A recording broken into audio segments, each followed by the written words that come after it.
Welcome to Lights Out with Louise. I'm Louise and tonight's story is Where the Wild Things Are. What do you think might happen in this story? Shall we see if we're right?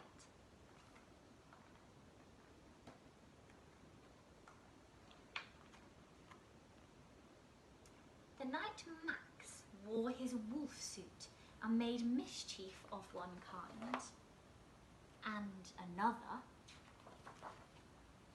his mother called him Wild Thing, and Max said, "I'll eat you up." So he was sent to bed without eating anything. That very night in Max's room, a forest grew and grew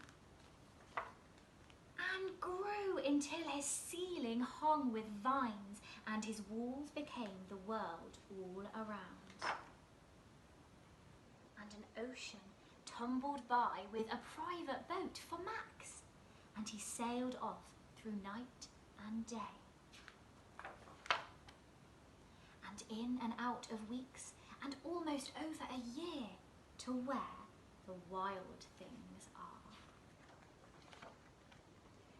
And when he came to the place where the wild things are, they roared their terrible roars and gnashed their terrible teeth and rolled their terrible eyes and showed their terrible claws.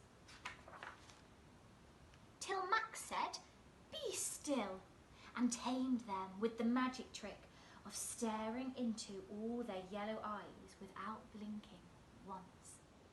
And they were frightened and called him the most wild thing of all, and made him king of all the wild things. "And now," cried Max, "let the wild rumpus start."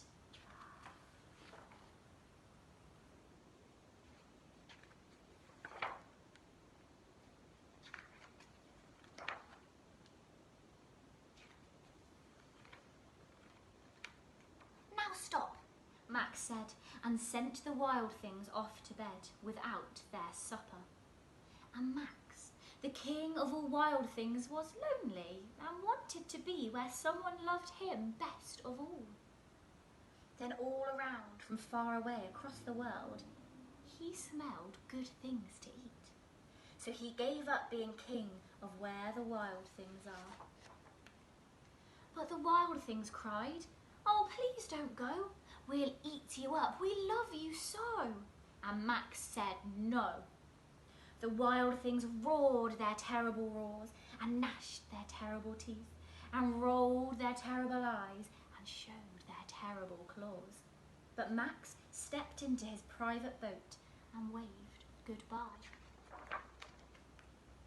and sailed back over a year and in and out of weeks and through a day and into the night of his very own room, where he found his supper waiting for him.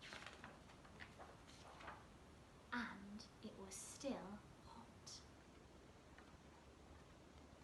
I hope you enjoyed that story, and I hope to see you tomorrow night for another one.